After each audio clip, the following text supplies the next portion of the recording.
In 1993, the creation of the State Commission for Prisoners of War, Hostages and Missing Persons in Azerbaijan was a very important step to facilitate the collaboration with the ICRC, and also to take note that this is a requirement under international humanitarian law that states should adhere to. With the signature of the framework agreement between the State Commission and the ICRC in 2008, a mass campaign was organized jointly to collect antemortem information. This was a huge endeavor.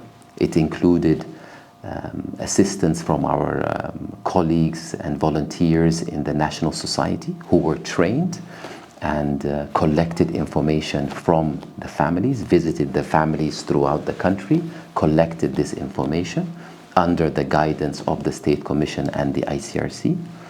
This information was very detailed, and the purpose of which is to keep track and keep record and register as much detail of these missing persons in the archives that would help to clarify the fate of these missing people in the future.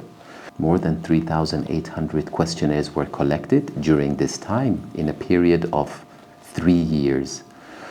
These questionnaires are very detailed. They contain information about the missing person to the extent of physical features that they might have, their height, if one has a golden tooth, for example, or if someone was injured in the past, had a broken leg. These are all types of details that can be useful in the clarification process later on.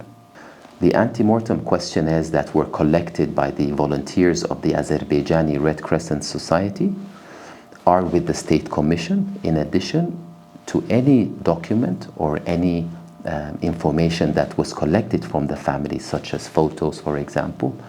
All this is with the State Commission of Prisoners of War, Hostages and Missing Persons. Additionally, the ICRC created a database. We call it the Antemortem Postmortem Database. The objective of this database is to import all this information that was collected in the questionnaires, the antemortem questionnaires, so that they can be available in a digital format. Why? Why available in a digital format? This will enable and facilitate a lot the issue of reconciliation of information that could be gathered at a later stage. For example, post-mortem information. For example, DNA information. All of this can later be reconciled, and having it in a digital format facilitates that substantially.